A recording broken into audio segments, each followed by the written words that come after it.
அனைவருக்கும் வணக்கம். இந்து தர்மங்களின் படியும் இந்து சாஸ்திரங்களின் படியும் ஒரு உயிர் பிரியும் தருவாயில் தனது பாச கயிறால் அந்த உயிரை பற்றி செல்பவர் யம தர்மராஜா அப்படின்னு சொல்லி நம்ம இந்து சாஸ்திர வழக்கப்படி நாம நம்பிட்டு வரோம். குறிப்பா இந்த யம தர்மராஜா அவர்களுக்கு தமிழ்நாட்டுல ஒரு சில இடங்கள்ல மட்டுமே தான் கோயில்கள் இருக்கு.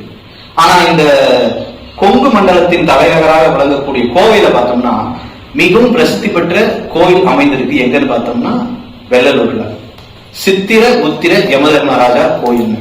இந்த கோயிலுடைய சிறப்பு என்னன்னு பார்த்தோம்னா, இந்த கோயில் சுமார் 500 நூற்றாண்டுகளுக்கு முந்தைய வாய்ந்த பழமையான கோயில்.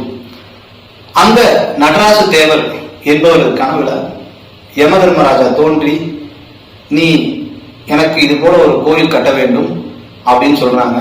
அதே போல அவருக்கு அவருடைய நண்பர் மூலமாக ஒரு இடம் கிடைக்கப்பெற்று அந்த கோயில் பிரசித்தி பெற்று அமைந்து இன்னைக்கு மிகச்சிறப்பான பேரோடு விளங்கி கொண்டிருக்கிறது.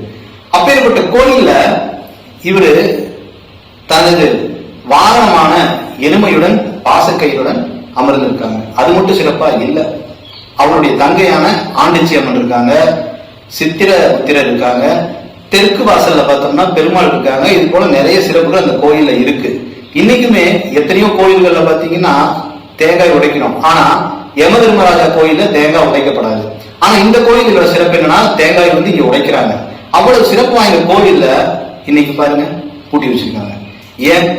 இந்த கோயில் வந்து ஒரு சமுதாயத்திற்கு பாத்தியப்பட்டது. அதாவது முக்குளத்தோர் தேவர்னு சொல்லக்கூடிய கல்லர் மறவர் அகமுடையர்ல ராஜகுலத்து அகமுடையருக்கு பாத்தியப்பட்டது. இன்னைக்கு அவர்களுக்குள்ளேயே ஒரு பிரச்சனை ஏற்படுத்தி இந்த கோயில் பூட்டப்பட்டிருக்கு.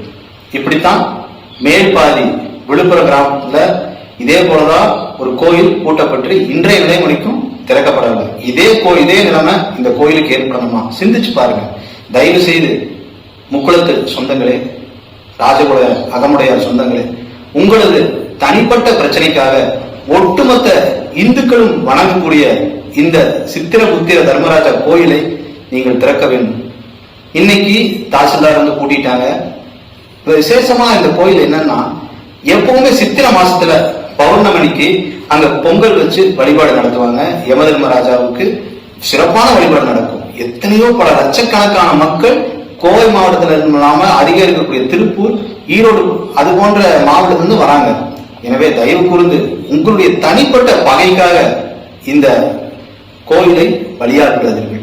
எப்படி மேல்பாதியில் வன்னியர்களுக்கு நடந்ததோ அதே போல இந்த நிலைமை இங்கும் வந்துவிடக்கூடாது. இதற்காக அகில பாரத இந்து மகாசபா உங்களுடன் துணை நிற்கும். எனவே முக்குளத்து சொந்தங்களே, அங்க இருக்கக்கூடிய அனைத்து இந்து உறவுகளும் ஒன்று கூடி இந்த கோயிலுக்கு என்ன அநீதி இழைக்கப்பட்டதோ அதையெல்லாம் மறந்து அங்க இருக்கக்கூடிய கோவில் கமிட்டினர் உடனடியாக தங்களுடைய சொந்த பகைகளை கலைந்து இந்த கோயிலை திறக்கக்கூடிய வழிவகை செய்ய வேண்டும் என கேட்டுக்கொள்கின்றேன். நன்றி.